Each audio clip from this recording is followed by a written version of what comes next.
রাষ্ট্রপতির বিষয়ে সিদ্ধান্ত দলীয় ফোরামে ফখরুল, চূড়ান্ত হবে পরবর্তী সংসদ অধিবেশনে আইনমন্ত্রী। সব বাধা পেরিয়ে এগিয়ে যাবে দেশ, প্রধানমন্ত্রী। পোশাকের পর সেমিকন্ডাক্টর শিল্প হতে পারে সম্ভাবনাময় খাত। গণভোটের রায় বাস্তবায়ন না হলে লাগাতার আন্দোলন, সিলেটের সমাবেশে 11 দলের নেতাদের হুঁশিয়ারি।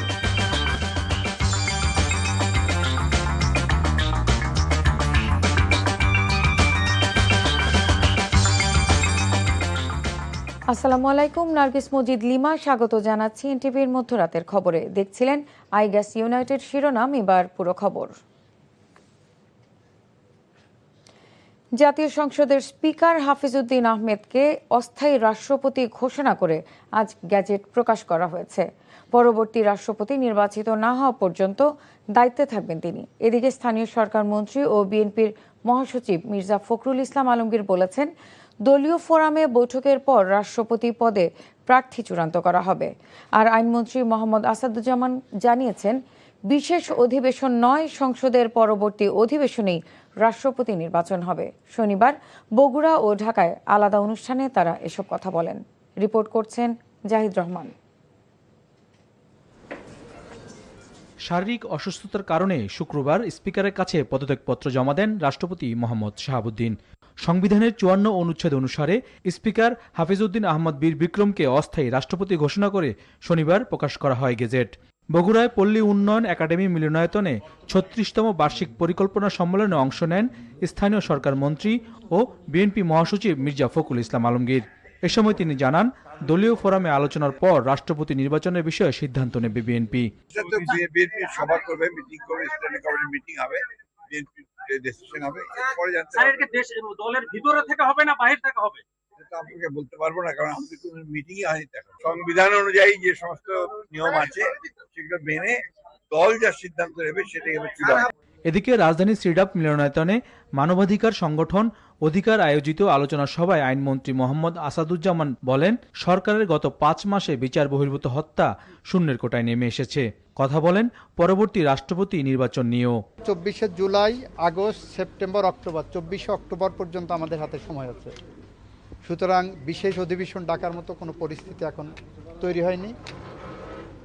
যেহেতু 60 দিনের মধ্যে আমাদের 15 জুলাই থেকে 60 দিনের মধ্যে আমাদের পরবর্তী অধিবেশন হওয়ার কথা সাংবিধানিকভাবে, আশা করি সেই অধিবেশনেই এটা নিষ্পত্তি করা সম্ভব হবে।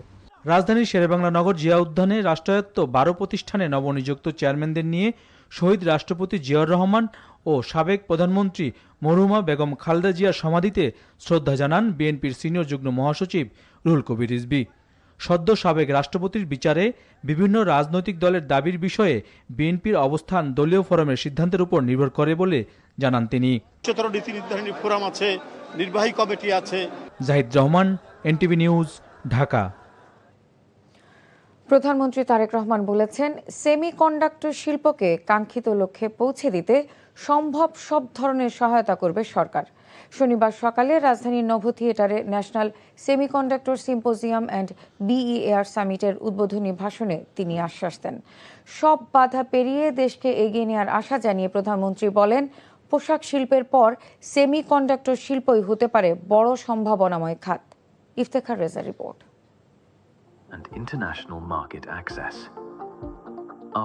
ইলেকট্রনিক চিপ তৈরিতে ব্যবহৃত সেমিকন্ডাক্টর এবং বায়োটেকনোলজি, ইলেকট্রনিক, এআই ও রোবোটিক্স বিইএআর বিষয়ে 2 দিনব্যাপী এই সম্মেলনে প্রধান অতিথির ভাষণ দেন প্রধানমন্ত্রী তারেক রহমান। অনুষ্ঠানে দেওয়া বক্তব্যে প্রধানমন্ত্রী বলেন, 2030 সালের মধ্যে $1 ট্রিলিয়ন বাজারে প্রবেশ করবে সেমিকন্ডাক্টর। এই বাজারে প্রবেশ হতে পারে বাংলাদেশের জন্য সম্ভাবনার। মার্কেটে প্রবেশ করার জন্য বাংলাদেশের সামনে একটা অপার সম্ভাবনা এবং সুযোগ বিদ্যমান। আমি দৃঢ়ভাবে আশা করি 2030 সালের মধ্যে সেমিকন্ডাক্টর শিল্প থেকে রফতানি আয়ের যে লক্ষ্যমাত্রা নির্ধারণ করা হয়েছে, ইনশাল্লাহ বাংলাদেশ সেটা পূরণ করতে সক্ষম হবে। আপনাদের সেই অদম্য ইচ্ছাকে কাঙ্ক্ষিত লক্ষ্যে পৌঁছে দেবার জন্য সাধ্য এবং সামর্থ্যের সবটুকু দিয়ে ইনশাল্লাহ বর্তমান সরকার আপনাদের পাশে রয়েছে এবং থাকবে। তারেক রহমান বলেন, সেমিকন্ডাক্টর খাতকে জাতীয় অগ্রাধিকার ভিত্তিক খাত হিসেবে বিবেচনা করছে সরকার। জানান, চলতি বাজেটে সেমিকন্ডাক্টর উৎপাদনে কাঁচামাল আমদানিতে শুল্ক প্রত্যাহার করা হয়েছে। আমরা চেষ্টা করেছি এই সেক্টরকে কিভাবে সামনে এগিয়ে নিয়ে যায় তার জন্য আমরা কতগুলো পদক্ষেপ গ্রহণ করেছি, বিশেষ করে এই বাজেটে। সেমিকন্ডাক্টর শিল্প তৈরির সকল কাঁচামালের উপরে সব ধরনের ট্যাক্স বা শুল্ক প্রত্যাহার করা হয়েছে। আমাদের মেধাবী, তারুণ্য, দক্ষ এবং উদ্যমী জনশক্তির উদ্ভাবনী শক্তির উপরে ভর করে পোশাক শিল্পের পরে, যেটি আমি দৃঢ়ভাবে বিশ্বাস করি, পোশাক শিল্পের পরে সেমিকন্ডাক্টর শিল্পই হতে পারে বাংলাদেশের জন্য আরেকটি সম্ভাবনায় অর্থনৈতিক গন্তব্য। প্রধানমন্ত্রী বলেন, বিএনপি সরকার স্বনির্ভর, প্রযুক্তি নির্ভর ও মেধাভিত্তিক দেশ গড়তে চায়। National semi Iftekhar Reza, NTV news, Dhaka. Trinamool পর্যায়ে বিএনপিকে আরও সুসংগঠিত, গতিশীল এবং শক্তিশালী করার লক্ষ্যে রংপুর বিভাগের বিএনপির নেতৃবৃন্দের সঙ্গে সাংগঠনিক সভা করেছেন বিএনপি চেয়ারম্যান প্রধানমন্ত্রী তারেক রহমান। শনিবার বিকেলে গুলশানে বিএনপি চেয়ারম্যানের রাজনৈতিক কার্যালয়ে অনুষ্ঠিত সভায় নীলফামারী, কুড়িগ্রাম, গাইবান্ধা ও লালমনিরহাট জেলার পাশাপাশি রংপুর জেলা ও মহানগর নেতৃবৃন্দ উপস্থিত ছিলেন। প্রায় 4 ঘণ্টা ধরে চলে এই সাংগঠনিক সভা। পরে প্রধানমন্ত্রী তারেক রহমানের সঙ্গে সৌজন্য সাক্ষাৎ করেছেন সরকারের বিভিন্ন গুরুত্বপূর্ণ সংস্থা, বোর্ড ও কর্পোরেশনের নবনিযুক্ত চুক্তিভিত্তিক কর্মকর্তারা। রাতে গুলশানে বিএনপি চেয়ারম্যানের রাজনৈতিক কার্যালয়ে এই সৌজন্য সাক্ষাৎ অনুষ্ঠিত হয়।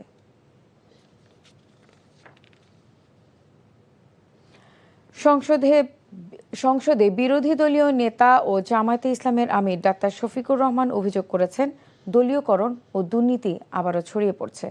গণভোটের রায় বাস্তবায়ন এবং জুলাই সনদ মেনে না নিলে বৃহত্তর আন্দোলনের হুঁশিয়ারিও দেন তিনি। শনিবার সিলেটে 11 দলীয় ঐক্যের সমাবেশে তিনি এসব কথা বলেন। সিলেট থেকে আনিস রহমানের ক্যামেরায় আরও জানাচ্ছেন সজল ছত্রী। বিভাগীয় সমাবেশ উপলক্ষে তীব্র গরম উপেক্ষা করে খণ্ড খণ্ড মিছিল নিয়ে 11 দলের নেতাকর্মীরা জড়ো হন সিলেট সরকারি আলিয়া মাদ্রাসা মাঠে। দুপুর 2টায় শুরু হওয়া সমাবেশে সভাপতিত্ব করেন এলডিপি সভাপতি অলি আহমদ বীর বিক্রম, এনসিপির আহ্বায়ক ও বিরোধী দলীয় চিফ হুইপ নাহিদ ইসলাম, খেলাফত মজলিসের আমির মাওলানা মামুনুল হক, জাকপা মুখপাত্র রাশেদ প্রধান সহ 11 দলের শীর্ষ নেতারা বলেন, গণভোটের রায় বাস্তবায়ন না হলে সরকার ক্ষমতায় থাকতে পারবে না।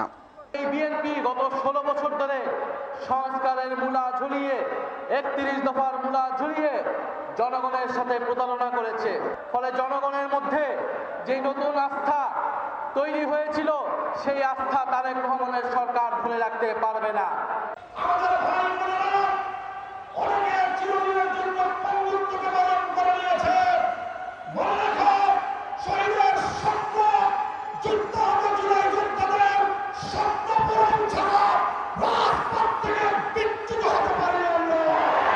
সমাবেশের প্রধান অতিথি বিরোধী দলীয় নেতা ডাক্তার শফিকুর রহমান বলেন, রাষ্ট্রের বিভিন্ন ক্ষেত্রে দলীয়করণ ও দুর্নীতির বিস্তার ঘটছে। সমাজের সব ক্ষেত্রে তারা বেপরোয়া, নির্লজ্জ দলীয়করণ করে দুর্নীতিকে তারা জাতীয়করণ করতে যাচ্ছেন। আমরা মানব না, আমরা মানব না। হাসিনা তাড়িয়েছে, যদি ফ্যাসিবাদ আপনারা কায়েম করেন, আপনাদেরকেও জনগণ তাড়াবে। গণভোটের রায় না মানলে বৃহত্তর আন্দোলনের ডাক দেওয়ার ঘোষণা দেন জামায়াত আমির। গণভোটের গণরায় বাস্তবায়ন করতে হবে। আপনারা উভয়ে ভোট চেয়েছেন, সরকারি দল ভোট চেয়েছেন, বিরোধী দল ভোট চেয়েছেন, আমাদেরকে হা ভোট দিতে বলেছেন, আমরা হা ভোট বিজয়ী করে দিয়েছি। এখন আমাদের হা ভোটের বাস্তবায়ন দেখতে চাই। এখন কোন ধানাই ফালাই মানি না। গণভোটের রায় বাস্তবায়ন, সংবিধান সংস্কার, পলাতক শেখ হাসিনা ও তার সহযোগীদের বিচার দাবিতে বিভাগীয় সমাবেশের আয়োজন করে 11 দল। সজল ছত্রী, এনটিভি নিউজ, সিলেট। কোনোভাবেই কাটছে না দেশ জুড়ে চলা তীব্র গ্যাস সংকট। দিনের পর দিন ধরে চলা এই অচলাবস্থার সবচেয়ে বড় ধাক্কা লেগেছে সড়ক পরিবহনে। গ্যাসের চাপ না থাকায় রাজধানী ও এর আশেপাশের অধিকাংশ সিএনজি ফিলিং স্টেশন এখন পুরোপুরি বন্ধ। আর যে কয়েকটি স্টেশন কোনো মতে সচল রয়েছে, সেগুলোতে যানবাহনের দীর্ঘ সারি। এদিকে অচিরেই গ্যাস সরবরাহ স্বাভাবিক হবে বলে জানিয়েছেন জ্বালানি প্রতিমন্ত্রী। নাহিদ প্রিন্সের রিপোর্ট। রাজধানীর সড়কগুলোতে সিএনজি চালিত যানবাহনের এমন দীর্ঘ সারি এখন নিত্যদিনের দৃশ্য। ঘন্টার পর ঘন্টা লাইনে দাঁড়িয়েও মিলছে না কাঙ্ক্ষিত গ্যাস। মহেশখালীর এলএনজি টার্মিনালের ত্রুটি যেন স্থবির করে দিয়েছে গোটা রাজধানীকে। দীর্ঘ প্রতীক্ষার পর গ্যাস না পেয়ে চরম ক্ষোভ আর হতাশায় দিন পার করছেন চালক ও পরিবহন শ্রমিকরা। আয় রোজগার কমে যাওয়ায় সংসার চালানোই দায় তাদের। বাইরেছি 9টার দিকে আয় যে গ্যাসের সিরিয়াল মাত্র এই যে 28 টাকার গ্যাস ঢুকছে, 46 টাকার গ্যাস ঢুকে পরে আর গাড়ি চালাইতে রেডি বন্ধ করে দিছি। শুধু লাইনের ভোগান্তি নয়, গ্যাসের অভাবে রাজধানীর বেশ কিছু ফিলিং স্টেশন পুরোপুরি বন্ধ করে দিতে বাধ্য হয়েছেন মালিকপক্ষ। আর যে কয়েকটি স্টেশন কোনো মতে চালু আছে সেখানেও নেই পর্যাপ্ত প্রেসার। সংশ্লিষ্টরা বলছেন, স্বাভাবিক সময় যেখানে প্রতি বর্গইঞ্চিতে 15 PSI প্রেসারে গ্যাস সরবরাহ করা হতো, সেখানে এখন তা নেমে এসেছে মাত্র 2 PSIতে। আমাদের তো প্রেশার কম, লাইনে চাপ কম, এই জন্য অত ঢোকে না। যার ঢোকার কথা 300 টাকা, তার ঢুকতেছে 100 টাকা।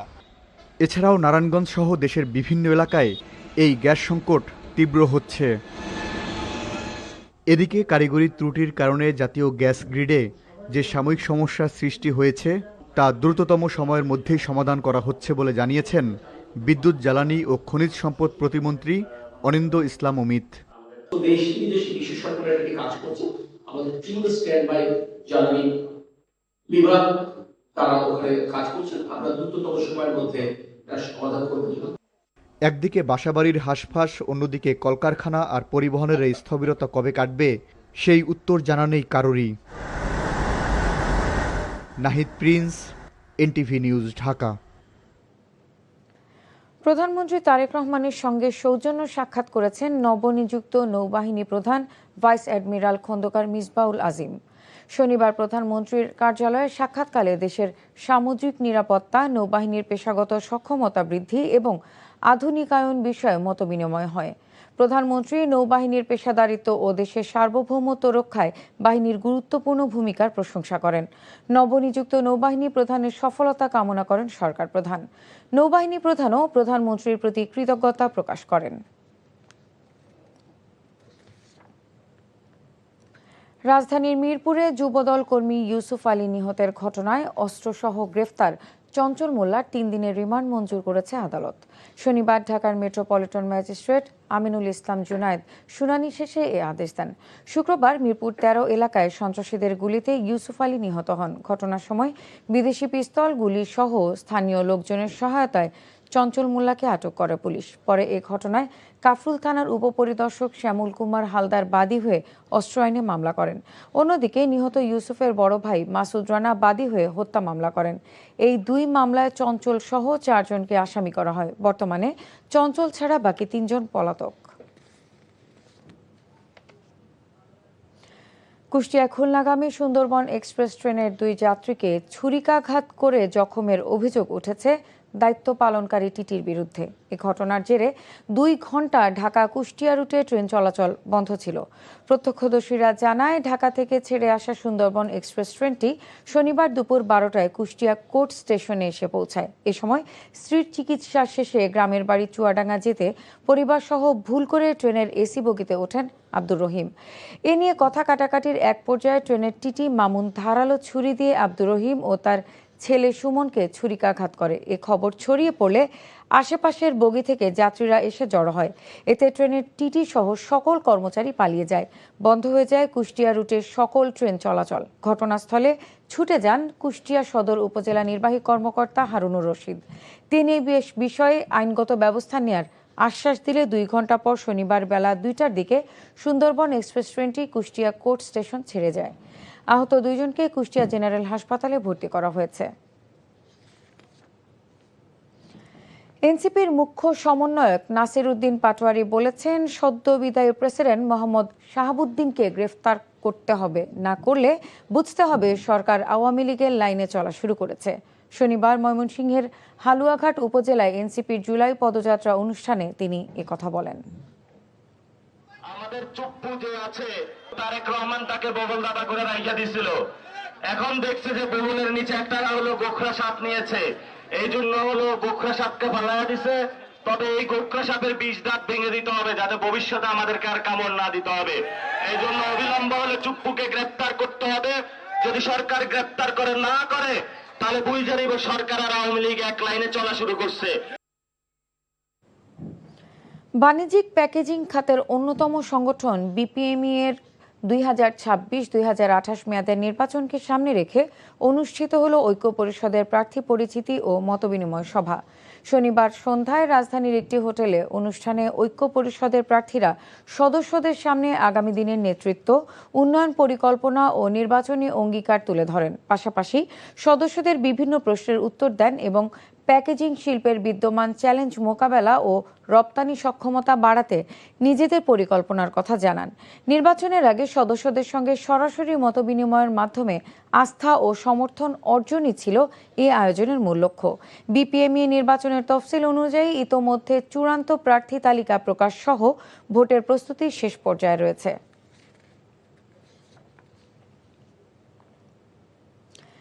জামায়াতে ইসলামী জনগণের সমর্থন না পেয়ে এখন হতাশা থেকে নানা আন্দোলনের হুঁশিয়ারি দিচ্ছে বলে মন্তব্য করেছেন কৃষক দলের সভাপতি কৃষিবিদ হাসান জাফির তুহিন। শনিবার বিকেলের নারায়ণগঞ্জের ফতুল্লা ডিআইটি মাঠে অনুষ্ঠিত ফতুল্লা থানা কৃষক দলের দ্বিবার্ষিক সম্মেলনের প্রধান অতিথির বক্তব্যে তিনি এসব কথা বলেন। শেখ হাসিনার শাসনামলে বিএনপিকে রাজনৈতিকভাবে নিঃশেষ করতে হাজারো নেতাকর্মী গুম, হত্যা, নির্যাতন করা হয়েছিল বলে অভিযোগ করেন তিনি। দলের অন্য নেতারা এ সময় উপস্থিত ছিলেন।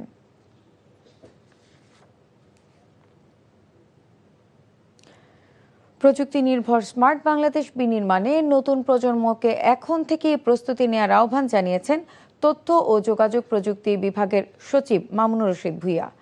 সাভারের ড্যাফোডিল ইন্টারন্যাশনাল ইউনিভার্সিটিতে কৃত্রিম বুদ্ধিমত্তা বিষয়ক পরবর্তী প্রজন্মের উদ্ভাবকদের ক্ষমতায়নের লক্ষ্য নিয়ে আয়োজিত এআই ইনোভেশন হ্যাকাথনে প্রধান অতিথি ছিলেন তিনি।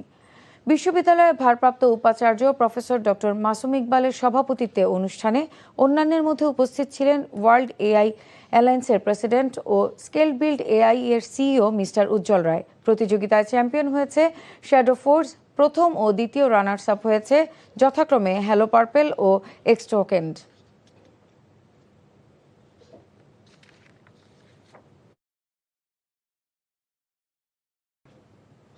মার্কিন যুক্তরাষ্ট্র যে অভিযোগে নতুন শুল্ক আরোপ করেছে তা ভিত্তিহীন বলে মন্তব্য করেছেন বাণিজ্য মন্ত্রী খন্দকার আব্দুল মুক্তাদির। শনিবার সিলেটের শাহজালাল বিজ্ঞান ও প্রযুক্তি বিশ্ববিদ্যালয় অডিটোরিয়ামে রাইজ অ্যান্ড ইউরো কিড স্কুলের বার্ষিক দিবস ও স্নাতক অনুষ্ঠানে তিনি এসব কথা বলেন। মন্ত্রী বলেন, দেশে বর্তমানে ইউরিয়া সারের পর্যাপ্ত মজুদ রয়েছে, তাই সার সংকট বা সরবরাহ নিয়ে কৃষকের দুশ্চিন্তার কোনো কারণ নেই। যে অভিযোগের উপর ভর করে এটি করা হয়েছে সেই অভিযোগটার কোনো ভিত্তি নাই। এখন যে শুল্কটা ধার্য করা হয়েছে সেটা সেই একই পরিমাণ। তার মানে এই গতকাল যে অবস্থা ছিল এবং আগামীকাল যে শুল্কের পরিস্থিতি সেটা সংখ্যাগত কোনো তারতম্য নাই। এবার প্রবাসের খবর। সৌদি আরবের মর্যাদাপূর্ণ রেড সি আন্তর্জাতিক চলচ্চিত্র উৎসবে প্রথমবারের মতো অংশ নিচ্ছে বাংলাদেশ। জেদ্দা প্রতিনিধি মাসুদ সেলিম জানান, এ উপলক্ষে জেদ্দায় প্রবাসী বাংলাদেশি সাংবাদিকদের সাথে মতবিনিময় করেন রেড সি ফিল্ম ফেস্টিভ্যালের প্রতিনিধি ও সৌদি সংস্কৃতি মন্ত্রণালয়ের উপদেষ্টা নওশিন আহমেদ। রিপোর্টার্স অ্যাসোসিয়েশনের প্রধান উপদেষ্টা MY আলাউদ্দিনের উপস্থিতিতে সঞ্চালনা করেন মোহাম্মদ ফিরোজ। এ সময় উপস্থিত ছিলেন হানিস সরকার উজ্জ্বল, বাহারুদ্দিন বকুল, সাজিদুল ইসলাম, রফিকুল হক চৌধুরী সহ অন্যান্যরা। নওশিন আহমেদ বলেন, এর মাধ্যমে বাংলাদেশি নির্মাতা, শিল্পী ও প্রযোজকরা আন্তর্জাতিক অঙ্গনে নিজেদের তুলে ধরার সুযোগ পাবেন। মালয়েশিয়ায় বাংলাদেশি প্রবাসীদের অন্যতম অরাজনৈতিক সামাজিক সেবামূলক সংগঠন বাংলাদেশ প্রবাসী উন্নয়ন সংস্থা মালয়েশিয়ার আয়োজনে জার্সি উন্মোচন অনুষ্ঠিত হয়েছে। এনটিভির স্টাফ করেসপন্ডেন্ট কায়সার হামিদ হানান জানান, মোহাম্মদ সোহেল রানার সভাপতিত্বে ও ইব্রাহিম খলিলের সঞ্চালনায় অনুষ্ঠানের প্রধান অতিথি ছিলেন হবিগঞ্জ 2 আসনের সংসদ সদস্য ডক্টর আবু মনসুর সাখাওয়াত হাসান। বিশেষ অতিথি ছিলেন জিকরি কামারউদ্দিন, আব্দুর রহমান সাজু, মাহবুব আলম শাহ। এছাড়াও উপস্থিত ছিলেন মোহাম্মদ সাইফুদ্দিন, সাদ্দাম হোসেন, ইফতেখার হোসেন সহ অনেকে।